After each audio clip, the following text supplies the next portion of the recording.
E a questão do adoçante, gente, veja, a gente não está aqui fazendo uma crítica desmedida, dizendo tira tudo, não é isso. Mas quando eu coloco a sensação de doce na papila gustativa, a sensação de doce, seja ela qual for a fonte, açúcar, adoçante, qualquer coisa que imite o doce, cara, o teu pâncreas não está nem aí, ele vai produzir insulina e acabou-se. E aí, se a gente produz uma insulina que o corpo não vai usar, os próprios receptores da célula vão entender que está em excesso e vão começar a criar uma coisinha que é talvez um dos maiores dramas da humanidade, que se chama resistência insulínica. E a resistência insulínica, a diabetes que a gente conhece tradicional, ela não é só a diabetes corporal. Hoje a gente já tem Alzheimer considerado como um diabetes do tipo 3, que também é uma resistência insulínica, que você começa a torrar a célula. Diferente do pâncreas, que a gente acreditava que não se regenerava, hoje a gente já sabe que ele já tem uma neogênese ali, o cérebro morreu, ó, adiós. Ainda existe aí uma neogênese no cérebro em algumas regiões, mas não compensa a quantidade de células que a gente mata, então realmente não vale a pena. E eu ouço muito isso dos meus pacientes, assim, eu tô trocando o açúcar pelo adoçante. E agora eu quero te fazer uma pergunta que quem tá ouvindo tem que escutar isso de uma nutricionista. Se for para cair nessa armadilha do adoçante, quantas gotas a pessoa tem que pôr? Então, aquilo que ela vá conseguindo gradativamente ter uma meta. Ela tem que ter uma meta, ela não pode, vou colocar aqui, né, virar o negocinho do adoçante ali. Ela conta quanto ela usa hoje, quanto que agrada o paladar dela, mas ela cria uma meta de ir reduzindo cada vez mais ao ponto dela sentir realmente o gosto do café ou do chá. Mas enfim. nada de 20 gotas, né? Pois é, né? Ou se ela usa 20 gotas, que ela tem essa consciência e que ela vá reduzindo. Até porque o sabor adocicado, Júlio, você sabe, ele é bem característico dos mamíferos, né? Eu que trabalho com a parte materno-infantil, é uma grande bandeira que eu levanto, né? Como todo mamífero é amamentado, né? Recebe ali aquele sabor adocicado por meio ali do leitinho, onde junto vem o afeto, o carinho, aquele olhar. A gente costuma confundir, né, Júlio, a sensação adocicada com essa sensação de bem-estar, de afeto mesmo, né? Então, o quanto é importante a gente se conscientizar de que nem sempre é o doce que nós estamos precisando. Às vezes é uma outra necessidade básica nossa, geralmente sentimental mesmo, em cunho pessoal, que não está sendo atendida e que a gente precisa buscar, né, outros recursos que não um monte de doce na nossa vida para que a gente consiga superar isso, né, Júlio? Como que forma o paladar de uma criança? Porque uma coisa que a gente via na minha época de infância era o adulto reproduzindo para a criança o gosto dele, né? Então, coisas do tipo, a gente experimentava o leite para saber da mamadeira pelo nosso gosto.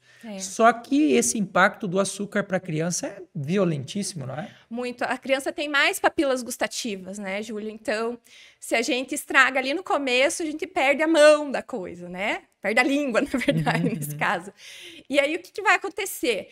Essa criança, a gente foi vítima disso, né? Geralmente, como o adulto experimentava a mamadeira, aí via lá, né? Primeiro que a indústria fazia essa mãe tirar do peito antes da hora, né? Porque até as propagandas de leite condensado, por exemplo, da época, diziam, nossa, é muito mais valioso, né? É muito precioso.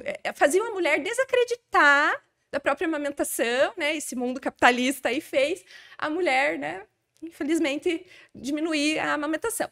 Mas aí, quando colocava daí outro leite no lugar, ou uma fórmula, enfim, experimentava, via que o gosto não era agradável e tacava ali farinha láctea, mucilon, achocolatado, um monte de produto químico, a ponto que nós somos essa geração aí e hoje temos essas dificuldades de desmamar do açúcar, né, e do sabor adocicado, porque aprendemos, né, por muito tempo, por exemplo, o leite, seja materno ou não, ele é uma ferramenta coringa, né, para a criança ali. Ela, por exemplo, tá não só com fome, né? Mas ela tá ansiosa, ela tá frustrada porque ela se machucou, ela tá com alguma questão, a mãe coloca o leitinho ali por causa dessa sensação de afeto e a criança vai desaprendendo, né? Então, quanto menos doce for, né, mais fácil é da gente também, né, E tirando esse mecanismo da ferramenta coringa aí, né? Do canivete suíço aí, como se fosse o açúcar,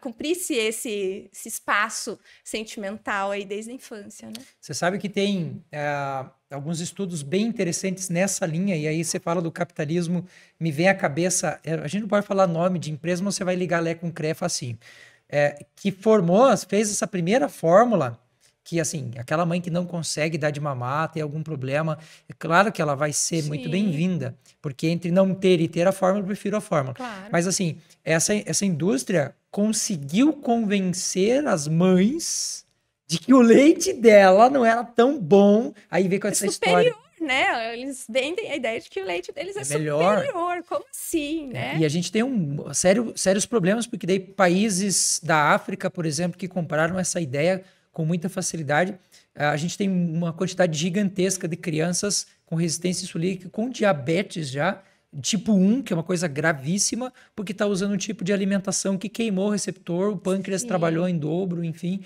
E veja como é poderoso isso, né? E uma coisa que a gente sempre ouve, e é legal a gente ouvir de alguém que trabalha com essa linha, é a ideia do leite fraco. Você fala assim, a mamãe tem leite fraco, daí vem com essas porcarias dessas fórmulas. Veja, eu tô falando porcaria por quê? Eu não estou fazendo uma crítica a isto porque ela é importante. O que eu estou dizendo é porcaria se a gente for comparar com o que o leite materno pode oferecer para uma criança que tem absolutamente tudo. E a gente ouve muito falar dessa coisa do leite fraco, né? Ouve, mas hoje realmente tem bastante suporte profissional, né? A mulher tendo realmente interesse, ela consegue bons profissionais para dar esse suporte, mas a nutrição realmente pode fazer diferença nesse leite fraco, né? Entre aspas, porque existem galactogogos, né? Fitoterápicos, existem também nutrientes que geralmente quando falta não tem jeito, vai ficar ali menos leite mesmo. Então, não é mito, mas assim, geralmente é por não colocar o bebê mamar com tanta frequência, por ter interferência, sei lá, de um uso de bico, seja chupeta, mamadeira, enfim. Mas sempre tem, se essa mulher deseja amamentar, existe como dar um suporte para que isso aconteça. Seja ele fitoterápico, seja ele profissional, enfim.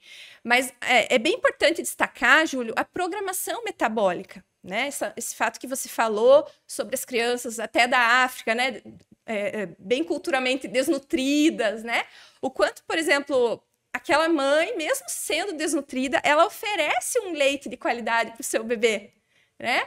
É incrível, a natureza é incrível. Só que o que vai acontecendo? A partir do momento que esses atravessamentos, né, das fórmulas artificiais, que também são agregadas daqueles produtos achocolatados, açúcares e afins, né, vão entrando, a gente está numa fase, os 1000 primeiros dias de vida, até se fala em 1100 já, né, que até antes da concepção desse bebê, e os 2 primeiros anos até a fase intrauterina, né, e os 2 primeiros anos de extrauterina também, é a fase onde a criança ganha adipócitos, número de células de gordura. Eu já ia perguntar sobre isso, legal. Então, e aí o que vai acontecendo? Se você tem uma criança menor de 2 anos, ou se você é uma gestante, e você acha assim, posso comer por 2 aqui, né? O mito também, né? Do comer por 2 na gestação e não para alimentar 2. Aí você vai ganhando número de células de gordura. Tanto a mãe gestante, porque a gestação também é uma fase de ganho de adipócitos, quanto a criança ali menor de 2 anos. Esse número de células, quando você tem um estilo de vida legal, né? Com atividade física, com alimentação bacana, você vai murchando essas células. E se você chuta, né, a barraca ali, come errado, tá sedentário, você incha.